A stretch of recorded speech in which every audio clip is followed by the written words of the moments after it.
Bonjour Bandeko, toza ko analyser avec Gilmas. Bandeko nanga boyebi ndenge nazalaka. Nayaka na marque nangai juste pona ko ajouter soit pona ko déplorer ba acte oza ko leka surtout na kati ya maison mère. Quand c'est bien, on applaudit et quand ce n'est pas bon, ce n'est pas bon. Makambu ya papi kakol bandeko esali pasi na mawa. Papi kakol c'est bondo ya machine. O yaza ko vivre pembeni ya vie na biso le roi de la forêt. O baza ko bakoki ko zwa comme exemple. Mais ba image oyo bandeko eza ko honorer papi kakol était pembeni ya wera. Na lobite ke eza makambo ya wenge. O eza libanda ya maison mère. O eza makambo ya vie privée. Etali de loin ni de près maison mère était. Mais ce qui n'a pas la émission, c'est parce qu'il y a une personne qui est vulnérable na katia makamboyo. Et ça na une personne qui est qui est vraiment humiliée. Nakoloba ezape indirectement ezako affecté pe bana.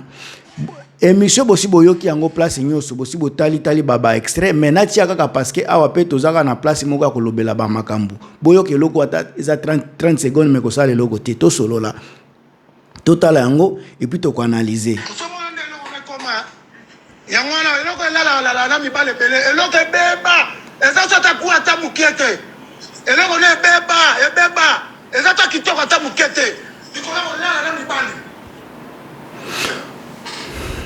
En tout cas, pour na kozala clair dans nous extrait eza eloko bakati kaka bakati eza audio to bato baza ko bunda direct soki ezaki bato baza ko bunda direct nde makelele pe ya libanda toza ko yoka mais comme eza audio to yoki pe mutute est-ce que azaki ko tindela linda audio ni nde salemi wana parce que clair ezate tozoyoka kaka audio nandimite keza iya mais o eza makambo ya solo parce que ba image ya mama na biso linda eza wana eloko ska meminga na ka kolobela makambo oyo ezala iya te eza image oyo papi kakola za ko lakisa atake musicien ya wenge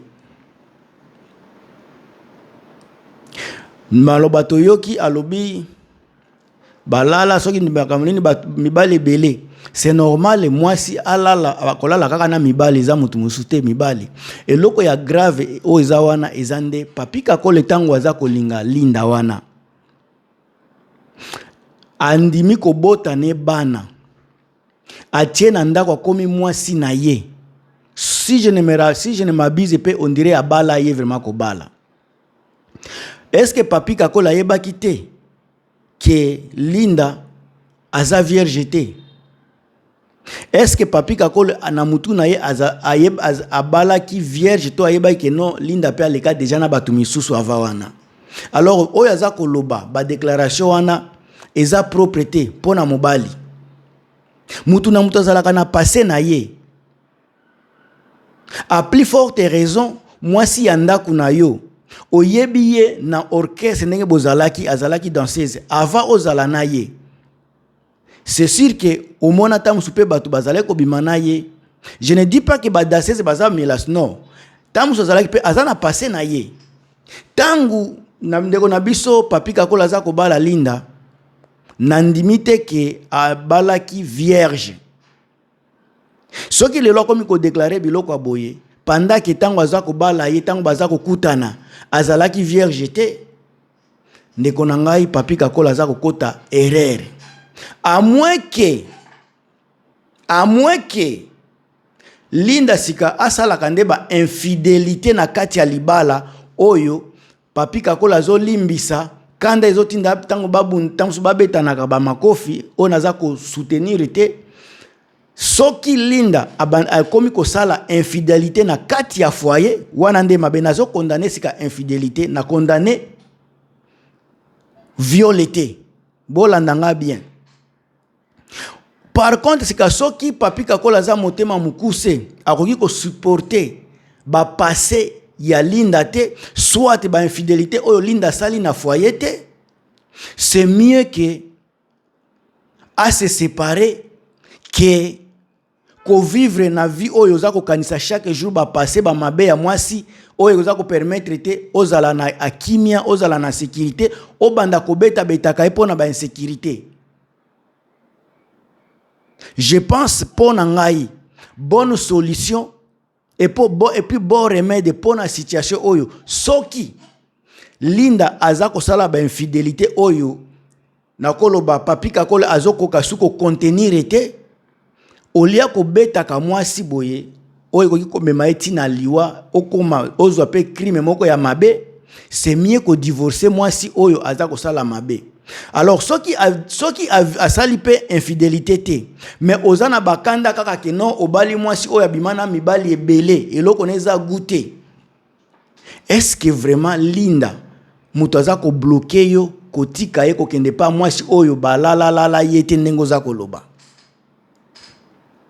Je pense que papika kol ozana notoriété oyebani ozana kombo ezana basi ebele oyo bazana kisasa oba koyamba yo a bras ouverts olia ko beta mutu tina niveau oyo olia ko sambwisa mama ya bana na yo parce que ba image oyo bana bakotala okomisa mwasi na niveau oyo ko beta kaye akendeke na hôpital soki omoni ke okokoka lisusu infidélité na ye. Mais papika kol soyez des hommes, divorcez ye eza nango pire simple akosala vie na ye yo pe ko continuer kosala vie na yo kebo banda ko bunda pona ba passé o banda ko bunda pona tamso infidélité oyo yo otolera ki ondima ki olimbisa ki ye o évoluer déjà mais oza ko bete pona bakanda wana tango za ko ganga boye boza na problème nini na foyer po banda ko ganga ti batu ba banda ko enregistrer yo oyo soki boyoki bien boyoka eloko yo bien bandeko na boyoka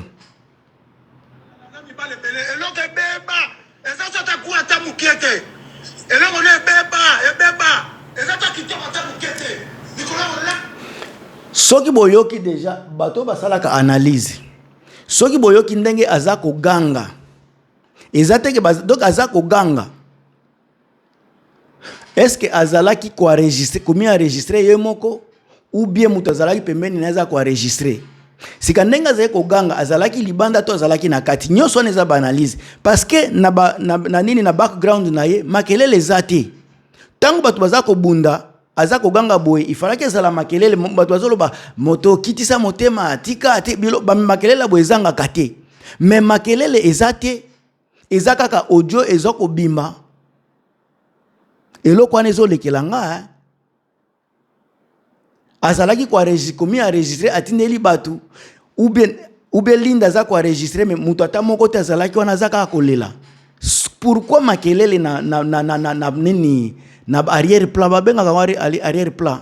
Pourquoi makelele zate ezaka ka audio simple? Ngana zaka ko analyser soki audio ya mulai eza bochela biso audio oyo eza na mwa difficulté mutu comprendre makambo zoleka kuna eza na mwa difficulté.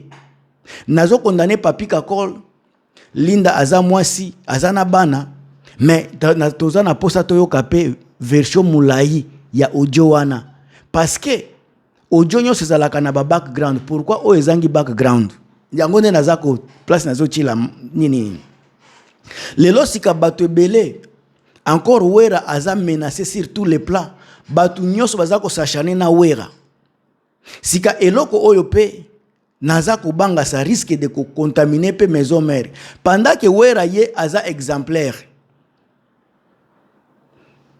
C'est bon de falaki azwa exemple ndenge bato ba vivra kanandako malchance soki mama na biso linda azana mwa vie na ye oyo tamuso azako mema azokoka ko contenir ete oyo ezo sepelisa se bondo te mais se bondo olia ko ya ko vivre vie moko vulnérable vie moko ya mabe ya ba stress.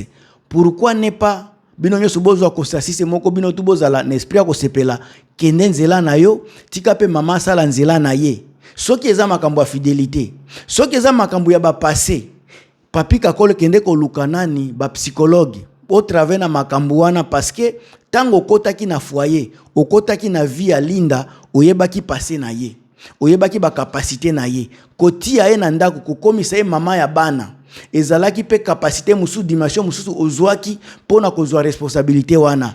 Alors ka papi kakolo yekola ko assumer makambo za kosala, parce que makambo sali pour le moment oyokisi ba papa soni, makambo sali oyokisi ba drumere soni, makambo sali image ya maison mère otiango Angers wana po devina nga. Mais ba détail penda ezate so botali na be mission place nyoso, détail penda ya eloko ezobi makaka eloko muke. Et puis na Congo to diembelaka na makambu bato bandi ko sala déjà ba analyse ko finga papi kakol sako yoka version nyoso ya audio e bandaki ndenge nini po bakomi wana. Mais ko finga eza déjà signe ya mabe, ko beta pe moi si eza déjà signe ya mabe, o mata o kita papi kakol osio sali déjà mbeba munene.